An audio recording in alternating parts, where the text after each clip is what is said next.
Welcome to Rebecca Sounds Reveille. Wake up! Today is going to be a fantastic show, but I've got to tell you, it's going to be a little bit hard on the ears and it's going to be a little bit difficult to fathom. And it is a topic that many people are very skeptical about talking about, and not only for the reason that it's due to females being victimized, but in this case, we're going to talk to someone who has been victimized as a male by sexual assault. This is something that is very, very serious, and we do need to wake up to this, because I've got to tell you, the statistics are unbelievable when it comes to sexual assault across the United States. I'm going to talk to you about that on today's show, but my guest with me, Luca Majno, who has a fantastic background and is also on the TLB staff, who is the audiovisual director. And I'm also going to let you hear about his background from him personally, because you've got to hear where he has come from and what he is currently doing. This is a show that you're going to want to see and pass along to those who maybe have not spoken up. Welcome, Luca, to the show. Thank you so much. And that's exactly why we're doing it. That was the idea. And again, my experience was covered up, layer after layer after layer. And then somebody was just talking with me about their instance when it happened to them, and it just hit me like, how come I haven't dealt with that before? Why, how come it never came up? And it's been with me ever since. Mm-hmm. And it's one of those things, you block them out. You block it out completely. Yes, you do. And most times when a person experiences trauma, we tend to have that at the forefront of our minds for a certain period of time. Over time, we either find other avenues to let that out that may be unhealthy, or it kind of gets put in our subconscious for a while. It never goes away. And there are barriers that come along with it. Sometimes it gets to the point where we don't know what's wrong, but we know that something is wrong. Yeah. And so I want to talk first, Luca, about some of the statistics that are going on in the United States. This is coming from the National Sexual Violence Resource Center. And here are some interesting facts. 1 in 5 women and 1 in 71 men will be raped at some point in their lives. That's a pretty huge number if you think about how many people are in the United States. And that is just, it's so often that you're kind of, it's surprising. Not only that, but I think the statistics are accurate on what has been reported. And in our society and in many cultures, men typically will not share the things that have been done to them, and they just sort of suck it up, hang on to it, and just go on without discussing it. And so while these numbers are accurate, I think that there are some other numbers that are much higher because they are going unreported.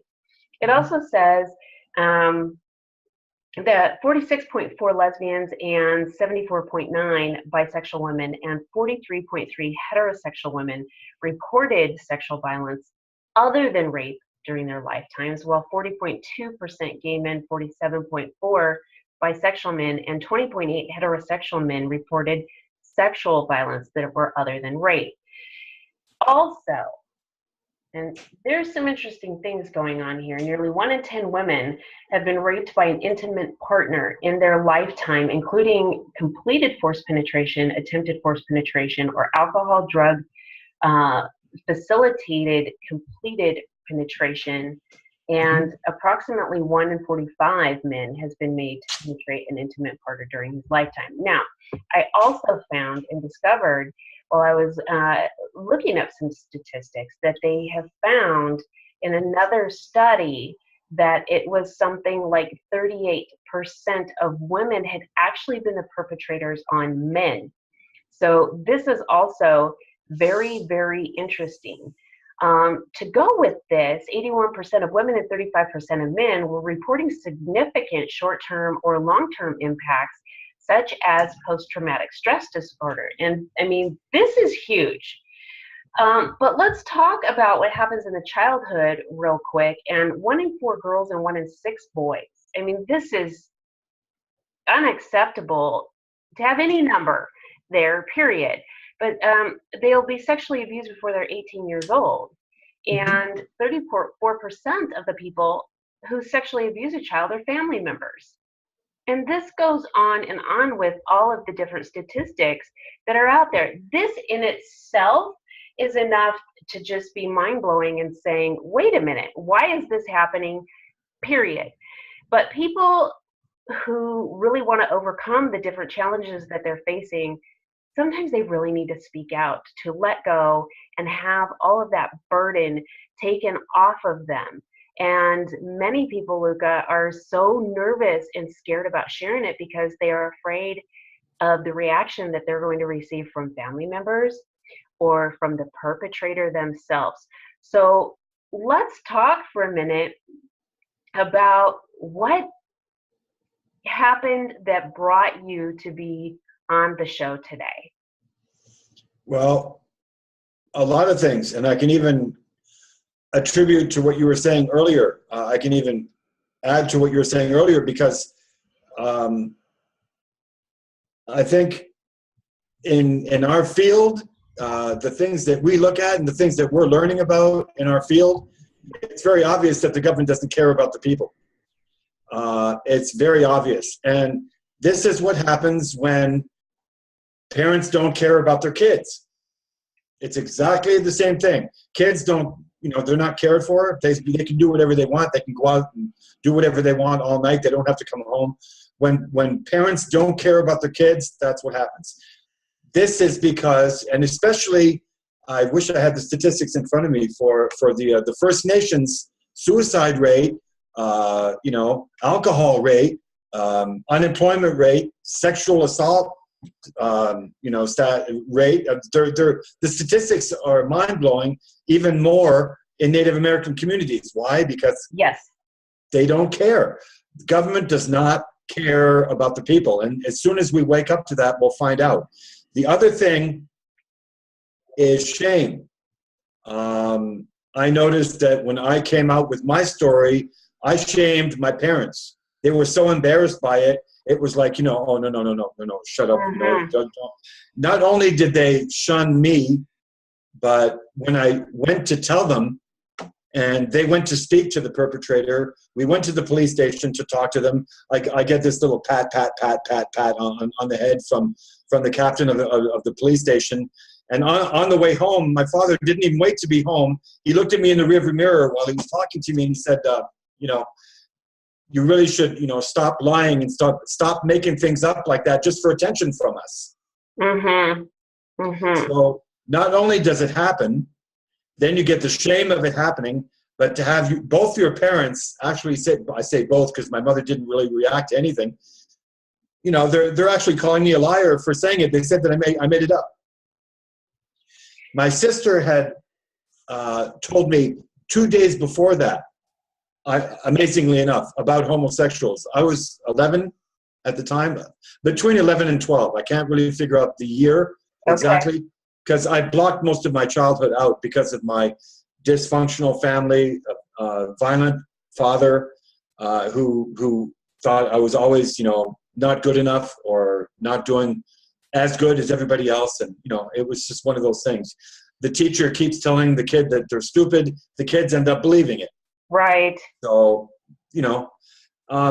so if we're going to be in a position to change for the better, we have to change. We have to face everything head on that happened to us. And times are changing now, and thanks to dialogue and some of the bravest people around, like you, Rebecca, for wanting to talk about this stuff. It's possible to talk about the most horrific parts of our life. It's possible to to say, hey, wait a minute, like I'm not to blame. I think that's also why it surfaced, because, the more I take care of how I talk to people, how I act with people, how I walk, to walk your talk, to really respect people as much as you can. You keep saying, that's not my fault. That's not my fault. That's not because of me. This didn't happen because of me. And pretty soon you're saying to yourself, wow, okay, so I'm doing really good. And I'm amazed at what isn't my fault. And then this shows up. Right. I think blame, like you said, self-blame is huge when it comes to victimization, because there is a couple of different things that are being said, either internally or from external sources. And that is, if I wouldn't have been there, if I wouldn't have said this, if I wouldn't have dressed like this, if I wouldn't have done this, and there's all these if I wouldn't have, then this wouldn't have happened to me. And then you have the other side of the coin, the external people who say something to the effect, like you said, why are you doing this? You're making this up. Or, if you wouldn't have done this, this wouldn't have happened to you. It's your own fault. There is no excuse for someone violating another person, period. End of story. Not only that, there are some people like me that say that if you raise your hand to the person that you're with, or the person that you so-called love, it's over. Mm-hmm. If you raise your hand to them, I don't want to talk about Christianity or the Bible, but did Jesus not say that the person that raises their voice to their own brother is deserves to be in hell? I think I learned that in French somewhere about the Bible at one time. But that's what it is. You don't abuse people like that. You don't. And I think one of my big lessons about that was in the 80s. I didn't even know about it. I didn't even know why. But I was counseling raped women. I was counseling people that had that happen to them. I was interested in that venue, and I never understood why. Now I know. Mm-hmm. I think it's the same thing about violence against women or violence against men even. I think there's a very, very big percentage of people that do that because they know they can get away with it. If it's about the man being bigger, being able to prey on the person, it's thought of in advance a lot of times. Like in my case, he had it prepared. He knew where he was going with it. Mm-hmm. And we'll talk about that. Yeah. But I think it's a lot about weak people taking advantage of other people, knowing that they can get away with it. You mean the perpetrator being weak? Yes. Okay.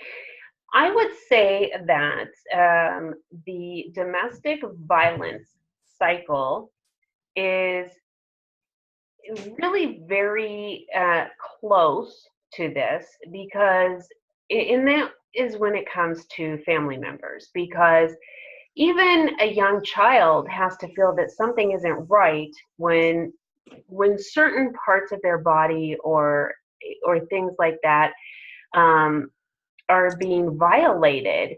And typically in the domestic violence cycle, you have what's called the honeymoon period, where everything is great and all this stuff, and then there's a tension building phase. And I think that if we apply that to sexual trauma, it would be the same thing, because I think after someone's been violated, if they end up in a situation where it's a family member, there's more than likely going to be repeat episodes. And so the person, the victim, is going to know that certain behaviors in the household are indicative of what's coming.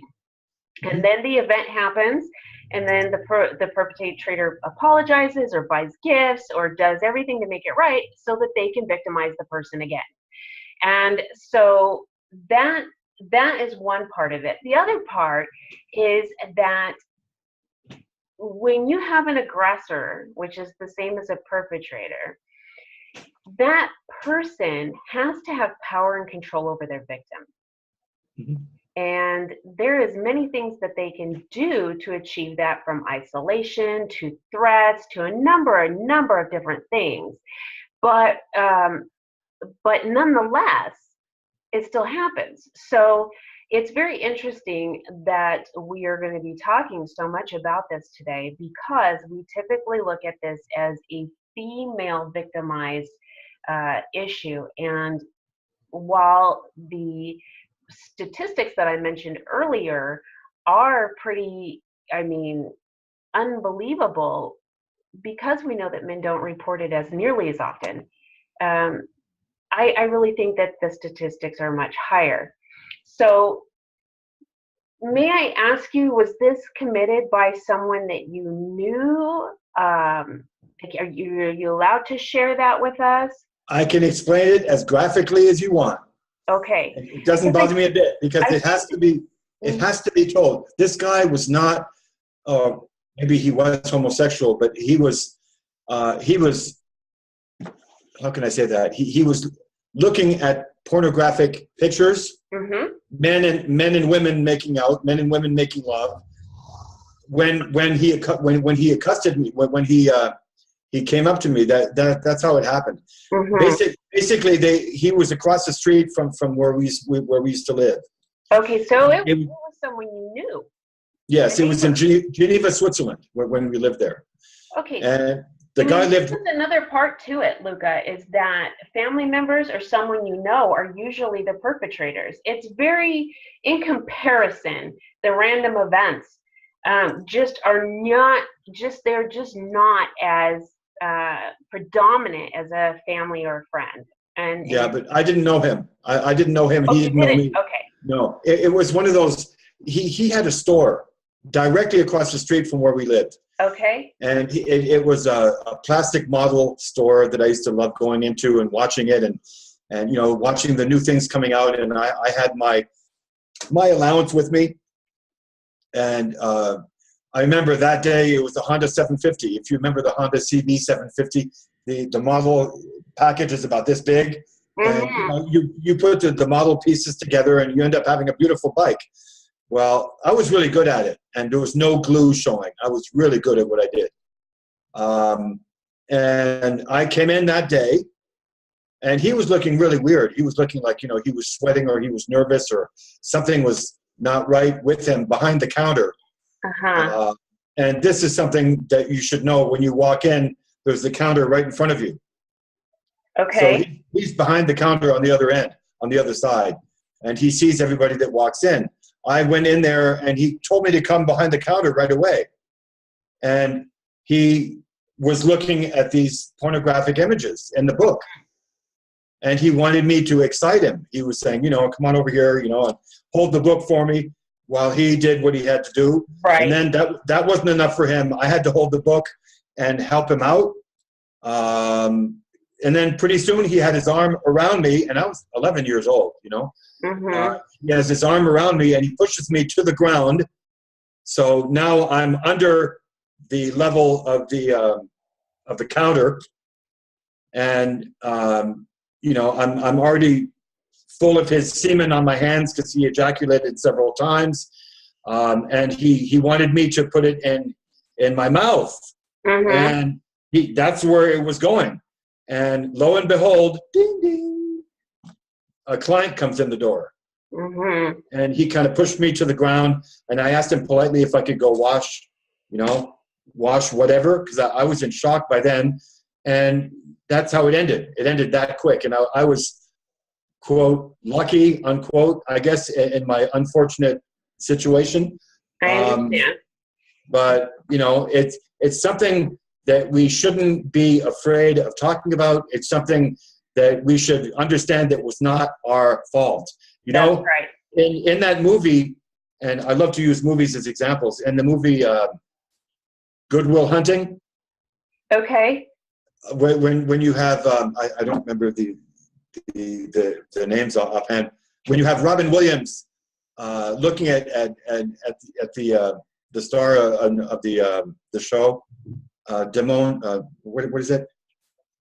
I forget his name. Anyway, he's looking at him, and he said it 10 times. It was not your fault. It was not your fault. And he broke down. And he actually got a hug from him, and that was the breaking point to realize that it was not your fault.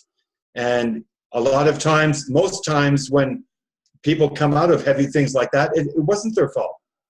You know, you have to be very, very specific about that, because I took it on my shoulders, and I was in shock for a long time, and I probably blanked it out because my father told me that, you know, I was a liar, basically, and, you know, to stop making things up just for attention.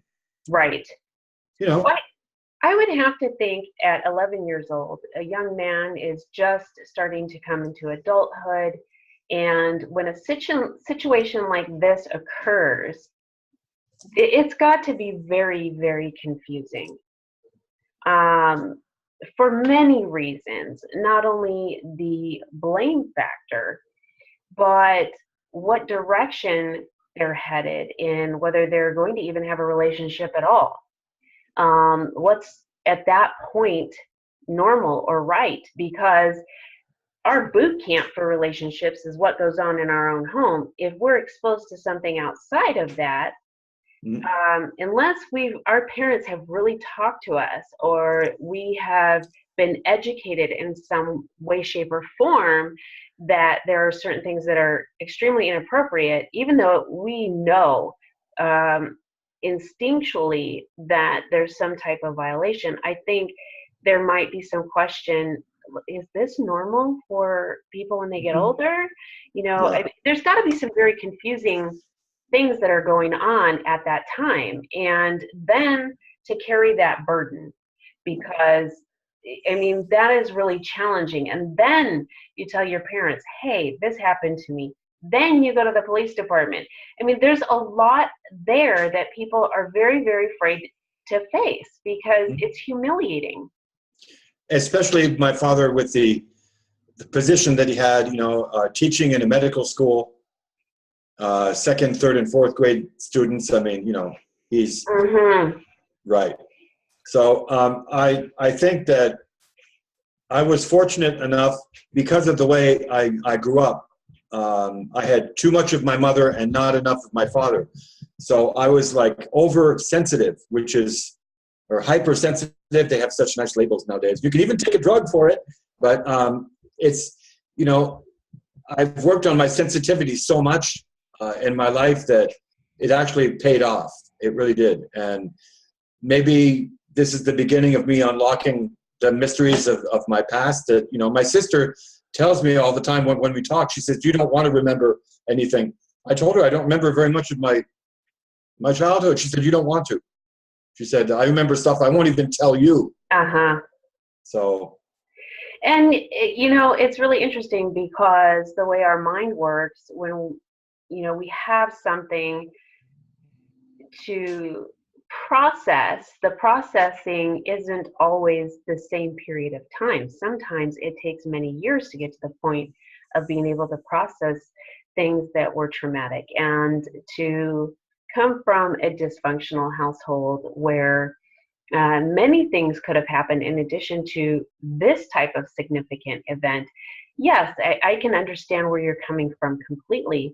I think that being able to talk and share about events that happened, and someone listening and being able to understand and identify to you from a completely different source, this wasn't your fault, is extremely helpful. And as we saw, many people can have short-term or long-term post-traumatic stress disorder. That, I mean, that is something. I mean, you're going to grow up from childhood not understanding what happened, being very confused, and then in situations begin to have anxiety disorders, or eating disorders, or other things, because that trauma was so significant and horrific. And then later on, having developed, you know, we do patterns. So these patterns go on for a long period of time with anxiety and other things that have manifested. And at one point, the question is, where did this come from? Why am I doing this? I don't understand why I'm feeling anxious today. You know, but it's the weirdest thing. You know, if you didn't identify it, every time I go into a convenience store, I just feel such, you know, anxiety. Why? I don't understand. And then you begin to process this and you go, I understand this now. And part of overcoming these challenges is facing situations that we don't want to face within ourselves. And it's all fear-based. What's going to happen if I address this?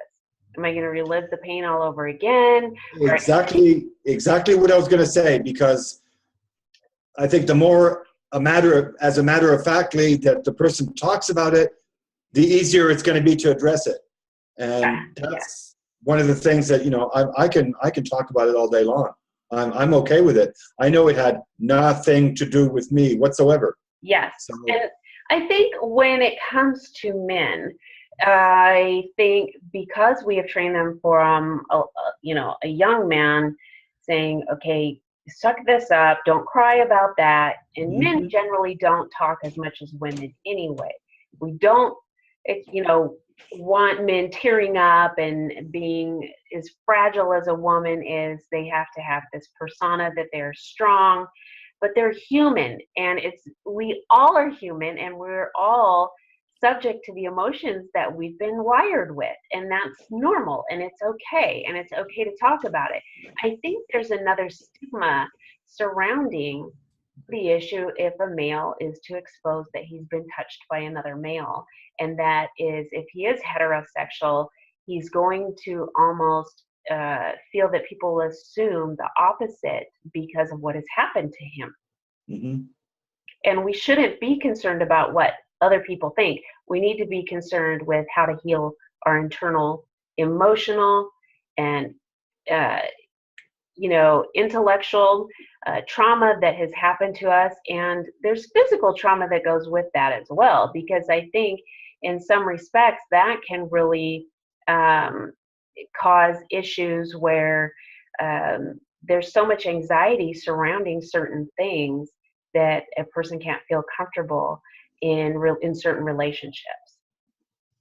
Yeah, see, from the shows that you and I have done, the patriarchal and the matriarchal society, and because of my background in almost 30 years of learning about the Native American spirituality, their ceremonies, their prayers, living like that from day to day, being surrounded by it all over the place, you learn how to live in a woman's world. You really do. You learn how to live. You learn how to live in a polar opposite world of the one that we're living in. And the more you understand it, the more you want to back away from it. See, that's another reason for suicide, because so many kids, it's like, what am I being brought up in? I don't want to live in this. I don't want to live in a world like this. What the hell's going on here? And everybody's denying it. The kids are the smartest ones around. You cannot fool them. And they can see through everything. And if, that's when the damage occurs, I think. So there's so many things to roll up into the pie with, as they say. But in my case, I think I was very lucky, because all my life, it seems like the more I've been hurt, the more I open my heart. And people are the other way around. The more you hurt them, the more they close up, and they won't. I've always been the other way around. I've always said to myself, the further down you go in the barrel, the less there is to go down deeper, right? So, there's nowhere to go but up. Right. That's been my philosophy.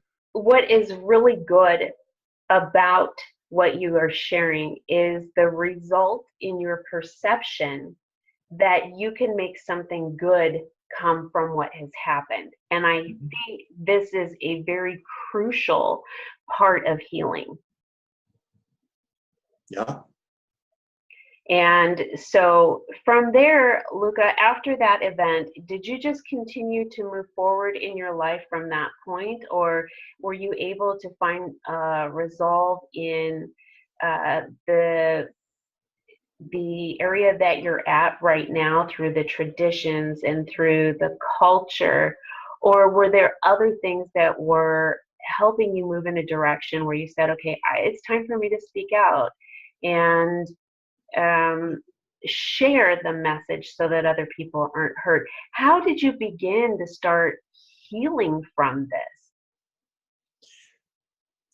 It happened to me at 11 years old or 12 years old. So you're not so traumatized in your younger years, and you're almost old enough to be able to somehow deal with it without very much trauma. I was lucky I had my sister around. My mother would not budge from what my father's perception was. She ended up not wanting to talk about it because I kept asking her, and no. So I talked to my sister about it, and the rest, it's kind of blurry. I don't really remember that much about it, but I think it's it came to the surface a couple of years ago, and that's when I really looked at it, and it was like, wow, okay, I remember that, and then I started remembering more and more and more. It's kind of like the Born Conspiracy type of, when you remember stuff and then something happens and you get a flash and then you remember something else and you get triggers that bring it back. A deja vu kind of thing. Yeah. And this is how I dealt with it. And I was lucky. What I heard you say, in essence, is that kids are very resilient. And I think that that's important, but I also think it's important to share that that is carried with us internally for a long time until the situation really is dealt with. And that is typical in all traumas.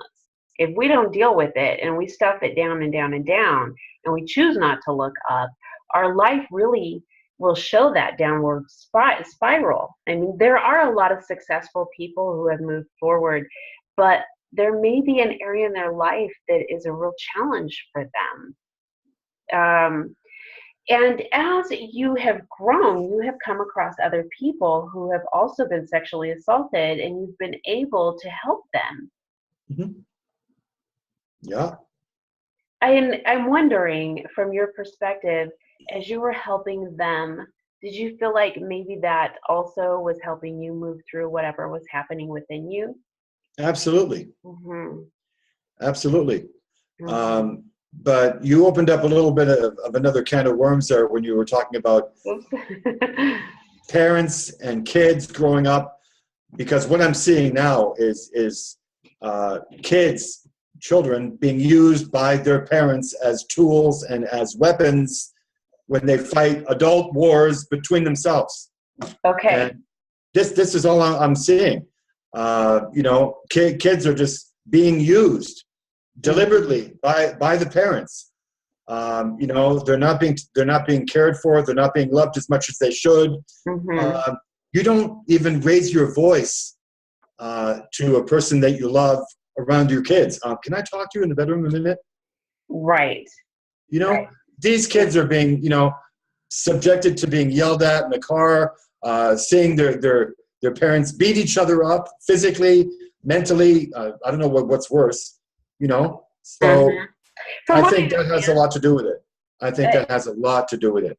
From what I understand, and the number of people that I've worked with to help them overcome those kinds of situations, is that the physical stuff goes away. The bruises go away. And yes, in some instances, there's scars and things like that. Mm-hmm. But internally, the mental part of it, it's there. And that affects all these other areas of their life.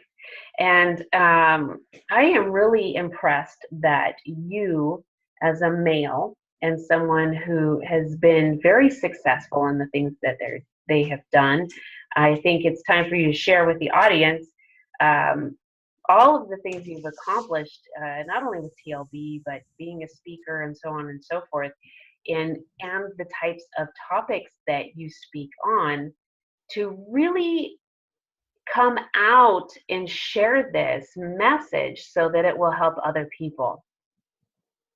Yeah, it's cool because it's something that I own. It's something that happened to me, and I'm still angry about it now when I talk about it. Mm-hmm. But that's okay. Because I mean, you know, anger is like worrying. What the hell is anger? What are you gonna? What if worrying about something was really? If it was productive, we'd be worrying a lot. I'd be worrying a lot, but it's not. Right. Right. Worrying does nothing but make you sick. It doesn't do anything but make you sick, just like anger. So, where are you going to put it? Well, okay. You know, why don't you go for a walk? You know, this is something I have to tell you really quick. I know this with my ex, one of them anyway. The 6-year-old daughter sees the man talking bad to his spouse. Mm-hmm. And the spouse leaves and closes the door and wants to get away. So the father turns to the 6-year-old and starts bitching at her. She looks at him. She says, "Dad, go outside, go for a walk. When you feel better, you come home and you talk to me and we'll talk." Wow. And the guy just kind of looked at her and he went for a walk. He went outside and went for a walk. Wow. You know? That's kids for you, you know? So. You know, and some parents would have responded like, "Don't you dare talk to me like that," you know. He didn't know what to say. Started in on the kids. But that is something that's super important.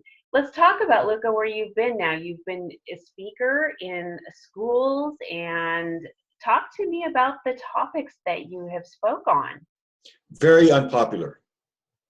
So unpopular that they actually threw me out of the speaking engagements that I had because they didn't like where it was going. I had 60-year-old teachers with the glasses halfway down the nose sitting in the back of the room looking at me. And they never really, and the kids are just sitting there looking at you like they're drooling because they love what you're talking about. I was talking about residential schools. I was talking about genocide. I'm the kind of person that says, hey, you know, you let your 8 or 9-year-old go home and watch blood and gore and guts on TV all day long, which isn't even real. Why don't you teach them about real history if you can? Doesn't it make more sense to teach them about what we did and what Canada did than having them, you know, go home and watch, you know, whatever, you know, which is pretty much a derivative of what we're going through right now. Hunger Games is a good example. What's it called? Game of Thrones or something. There's all kinds of things that the movies that they're making. Like another good example was the Bourne Conspiracy. That tells you about the CIA right there. There's all these little hints that we're given all the time in movies about what life is like, about what we've become as a society. And I just happen to be really good at that. I loved digging into the past and finding out what everything was. And I started to put the pieces together in a certain way, and I had a slideshow of 80 plus pictures that I would just go through. It's like, don't look at me, look at the blackboard, you know. Don't believe me, do your homework. And they loved it. You know, finally somebody coming into the classroom telling us something that we can dig our teeth into, you know. But it didn't last long. And from there you went on to do other things as well. Yeah, I was a musician for 40 years. Drummer, keyboard player, bass player, singer, backup singer, you know, and then my problems with my back happened to catch up with me after I fell 30 feet in 1991 and broke my back. So that catches up with you in your old age. So you can do less. There's no more music for me because I can't bounce around in my seat like I used to as a drummer. Right, you know? right. But, you know, working with TLB has really helped me spread out and, you know, be able to help a lot more people than I was even hoping to, and to be of service to people, which is another Native American tradition. You know, it's not thinking about yourself. It's the opposite. It's thinking about everybody else around you. When you're happy with your show, Rebecca, I'm happy. Yes, and you're the audio video director, and you do so much to make TLB just rock. And we are just so happy that you're part of our team. And I've got to tell you, Luca, you're a godsend. And I know that the past that you've had to experience has been so overwhelming, but I think that the direction that you're going to use with that, helping other people is what I'm trying to say, is just absolutely amazing, because the talents that you have are absolutely incredible. And you can see them in the work that you do here at TLB. I appreciate it. I really do. And I think, again, I always love to say that, you know, I'm a certain color. Rebecca's a certain color. Roger's a certain color. You know, everybody's a certain color. Everybody vibrates at a certain different color. Think of a color, okay? And we work really hard at becoming what we're good at, and making sure that our color just it shines as brightly as we can. And Yes. all those colors together make the rainbow. That's Yes. what I always like to say, because they're talking about the rainbow people, and that's a prophecy of the Native Americans, and that's what that means. You know, the people of all different colors getting together, saving humanity as a race. That's what's going to happen. And we all have our part, and Yeah. we have a specific purpose why we were put in the body that we're in, and the location that we're in, and the families that we're in, and all of it.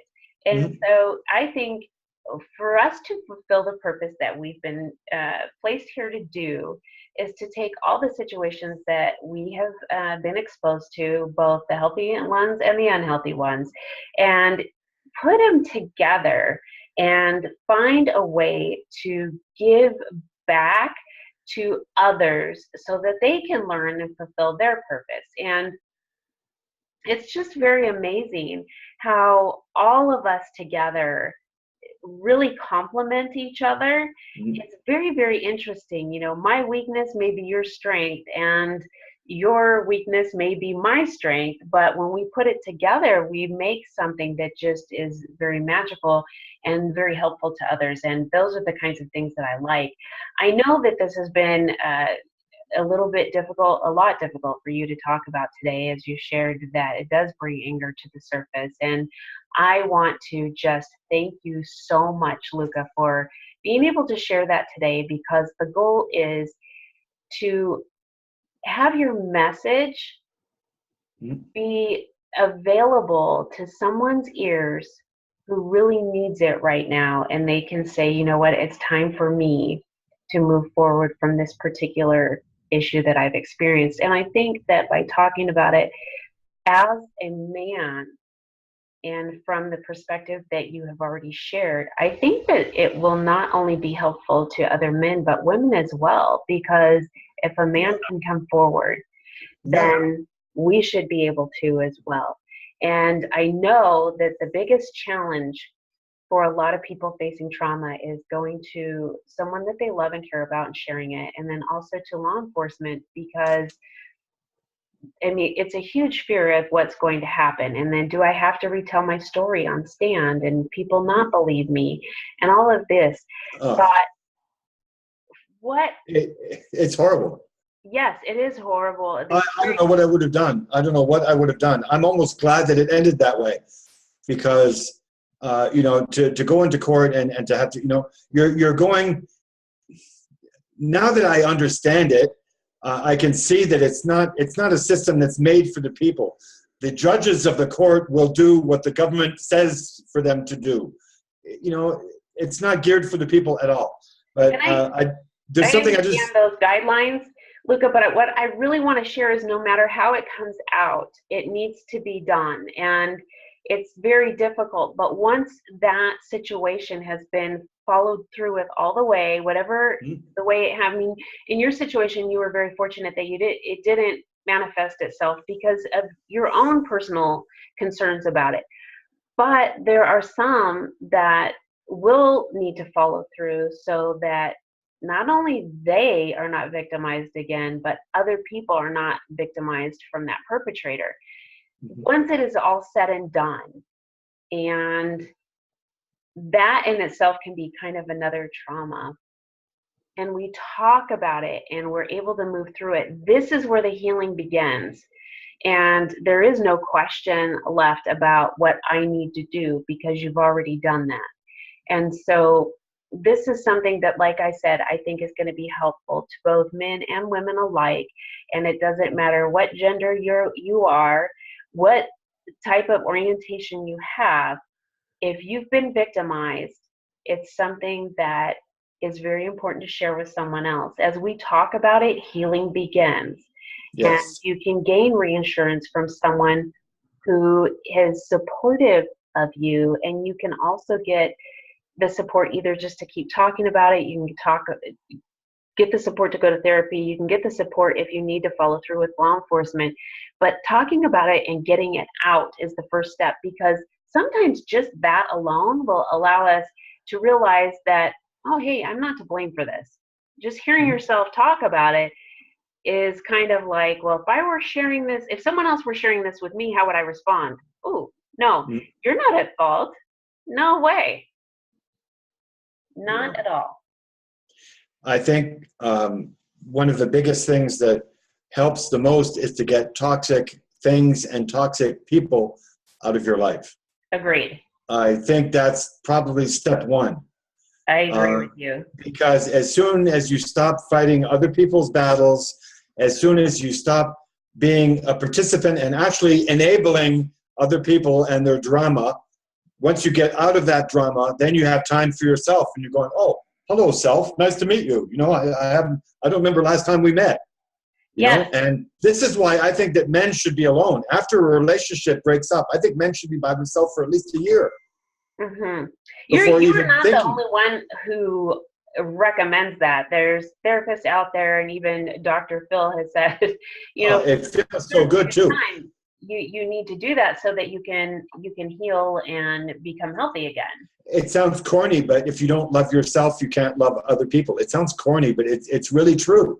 And I'm learning it more than ever. At 58, you know, the learning never stops. I feel like the temperature. Have guessed you were 58, Luca, but I also want to go on with what you were talking about in the respect of when you were saying enabling. And being an enabler is part of a codependent relationship. And if you want to know about more information, if you want more information about codependency, there's an author called Melanie Beattie who has written a book called Codependent No More. And this is a book that I utilized and found to be extremely helpful. And not only was it helpful for me, but I was able then to help others. And eventually, the more I helped people and the more research that I did, I was able to really gain a lot of insight and assist people in moving forward. You're at that point too with all of the personal experience. And this is funny because most people get involved with helping others based on what has happened to them. And they don't want to see people having to experience the same pain. I agree. So I thank you so much, Luca. I know that that this was difficult again, but I think it was very necessary.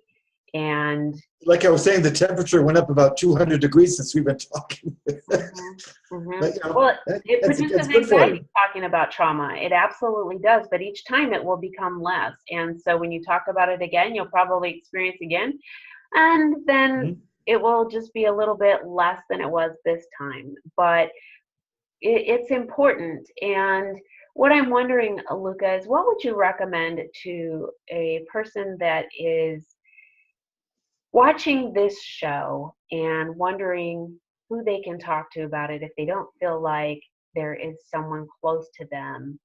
Give them my email. Send you an email directly. You want to give that? Give them my phone number. You know, this is the stuff that we should be talking about. See, so many. First you have to learn not to serve ego. Then you have to learn what your government is really doing. Then you have to find out. You have to find your niche. You have to find a place where you can fit in, where you can help other people, and you can stay away from people that are me, myself, and I. And these are the dangerous, you know, these are the vultures, you know, they're going to see what you do. They're going to use what you do, take what you do. And that's what I mean about toxicity. And once you find your own circle, you make your own circle of friends and people that you care about, then you can really focus on the important stuff and help people with important stuff. And maybe even this might even start a group for me. I have no idea. but it can be talked about, and you can tell the difference between somebody who's been abused themselves and somebody who's got their feet up on a $10,000 desk that your parents are paying $70 an hour to listen to you. And it hasn't happened to him at all in his life, right? I absolutely understand that.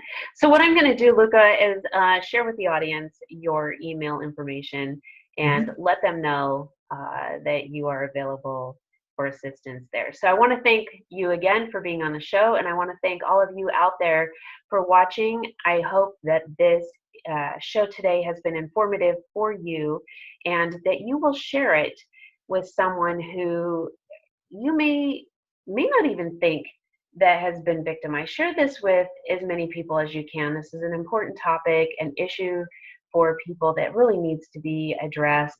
If you yourself have been victimized and you'd like someone to talk to, you can talk to me here, and you can also talk to Luca Majno. His information is Majno, MAJNOLUCA @gmail.com.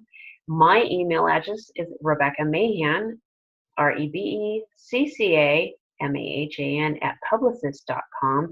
You can also go to the Liberty Beacon and contact either of us there, or get a message at the general mailbox and it will come directly to us.